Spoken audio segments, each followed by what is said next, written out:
Cienījamie žurnālisti, paldies, ka esat atnākuši uz Latvijas kausa izcīņas pēcspēles konferenci.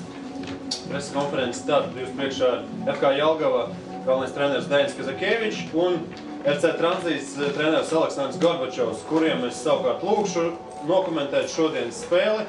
Sāksim ar uzvarētājiem. Daini, lūdzu, pāris vārdus par šodienas spēli. Nu, var teikt tā, ka izvērtās tāda tipiska kausa izcīņas spēle, kurā abas komandas principā bija spēkos līdzvērtīgas un līdz noraidījumam varēja teikt arī, ka momenti bija gan vienai, gan otrai komandai. Prieks par to, ka izdevās atspēlēties pēc ielaistiem vārtiem un izturēt tādas šīs te jaunās komandas ugunskristības oficiālā spēlē.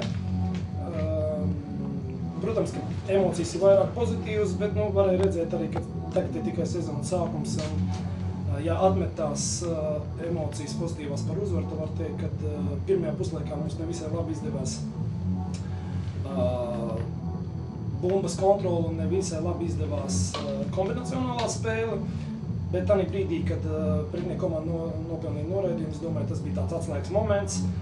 Bija neizšķirt rezultāti, mums parādījās iespēja vairāk kontrolēt bumbu, ieguvām pārliecību un principā gribējās jau ātrāk realizēt šo te pārsvaru un bija iespējas jau pamatlaikā uzvarēt, bet mēs esam ļoti priecīgi par uzvaru un par pozitīvu sezonas sākumu.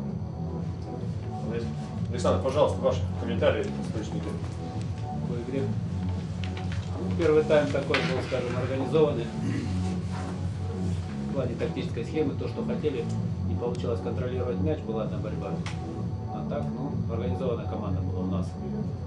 И прессинг получался, и все было так, как мы планировали. В связи с тем, что не хватает нападающих, играли в одном нападающем, поэтому, может быть, так показалось бы со стороны, что скучновато впереди, но два момента имели в первом тайме, даже с одним нападающим. Когда правильно играть. До удаления.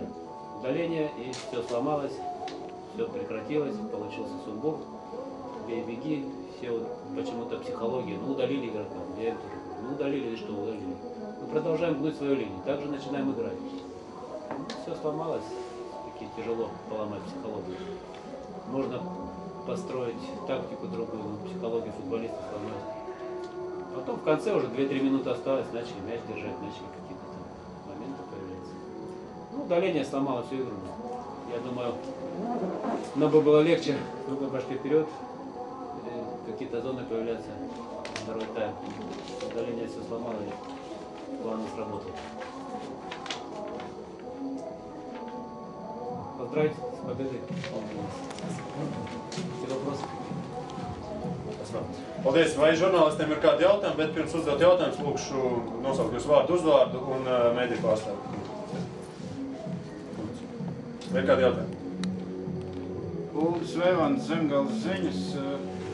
Jautājums FK Jelgava trenerim par sastāvu. Neredzējām vairākus, kurus gaidījām, piemēram, Gintu Freimani. Var teikt, ka mēs pirms šīs spēles saskārāmies ar lielām sastāvu problēmām, jo mums nevarēja spēlēt principā 9 cilvēki. 9 cilvēki dažādu iemeslu dēļ. Divi tādi atslēgas spēlētāji kā Oļegs Malašenovs, kura transferu mēs nespējām laicīgi dabūt no Maltas. Un Gins Freimans nespēlēja tā iemesla dēļ, ka viņam ir diezgan smaga trauma un ļoti iespējams, ka viņš ilgstoši nespēlēs. Vairāk vēl spēlētāji divi nevarēja spēlēt, tāpēc, ka viņš šai kausa izcīņā jau metas sastāvā bija spēlējuši brāļi savi, un vēl pārējie visi spēlētāji, kas nespēlē, bija savainoti. Vēl 4 cilvēki bija savainoti bez šiem te nosauktiem. Bet, var teikt, ka tie spēlētāji, mums arī tas sastāvs ir diezgan līdzvērtīgs un nav lielas starpības, ļoti lielas starpības līmeņos, un tie cilvēki, kas izgāja uz sevi likās cerības pilnībā tās.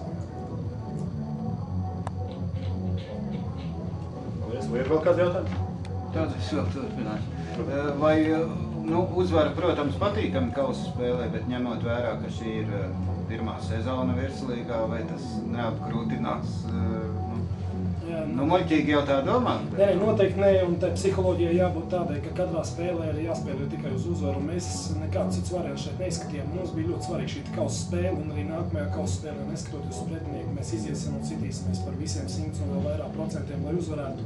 Jo tiklīdz kādā spēlē tu palaidi tādu vīrusiņu iekšā, ka tu vari kaut kur pataupīties, tad pēc tam tas atspēlējās uz laukumu tādā spēlē, kurā tev vajag sasniegt rezultātu. Protams, ka mums nebūs viegli, mēs esam gatavi grūtai sezonai, kolektīvs ir draudzīgs, darāmā vēl ir daudz, bet noskaņot mēs esam pozitīvi.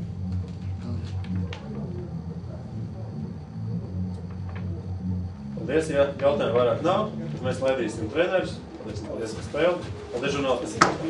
Давайте, он тоже удачно.